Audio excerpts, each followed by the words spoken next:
Alors comme dans une page JSP, de base il n'y a pas de Java, il n'y a pas de méthode doGet ou doPost qui vous mène au code que vous pouvez écrire, eh bien il y a une chose que vous perdez, c'est cette variable de type HTTP Servlet Request qui s'appelle request, et également la variable de type HTTP Servlet Response. Et si je prends l'exemple de cette servlet sum qui nous avait servi à sommer deux entiers, bien le fait de ne pas avoir accès à la variable request est bien embêtant. Et il est vrai que dans la plupart des cas, dans une page JSP, eh bien on aimerait bien avoir accès à cette variable request. Eh bien bonne nouvelle, pour accéder dans une page JSP à la variable de type HTTP Servlet Request, c'est très simple, il suffit d'écrire request.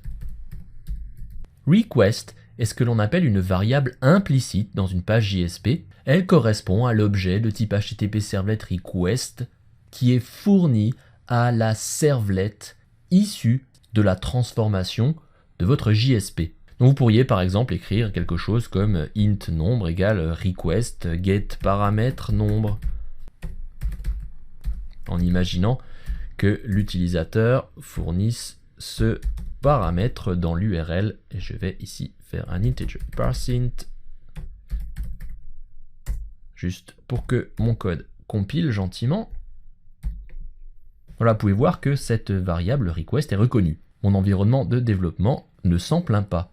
Alors des variables implicites, il y en a plusieurs. Vous avez request qui est bien pratique, puis vous avez réponse, response. C'est bien évidemment l'objet de type HTTP Servlet Response qui est là aussi fourni aux méthodes de la servlet issue de la transformation de votre page JSP. Puis vous avez encore mieux, c'est la variable que l'on appelle session, qui correspond tout simplement à request get session. Et enfin la variable out, qui correspond tout simplement à la variable de type printWriter que l'on crée en général au début d'une servlet, en écrivant response getWriter. Eh bien out est une variable implicite, il n'est pas nécessaire de la créer, vous écrivez tout simplement out. Alors dans la plupart des cas, out ne sert pas à grand chose, car en général on l'utilise pour écrire du résultat, avec un outPrint par exemple. Mais sachant que pour écrire outPrint on peut tout simplement écrire égal, eh bien voilà, la variable implicite out ne nous sert en général pas à grand chose. Je dis bien en général, hein, il y a des cas particuliers. Voilà, je reviens en arrière, tout ça c'était pour illustrer mon propos.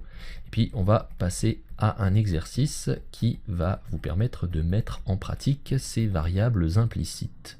Il va s'agir de transformer la page d'accueil du back-office cette fois.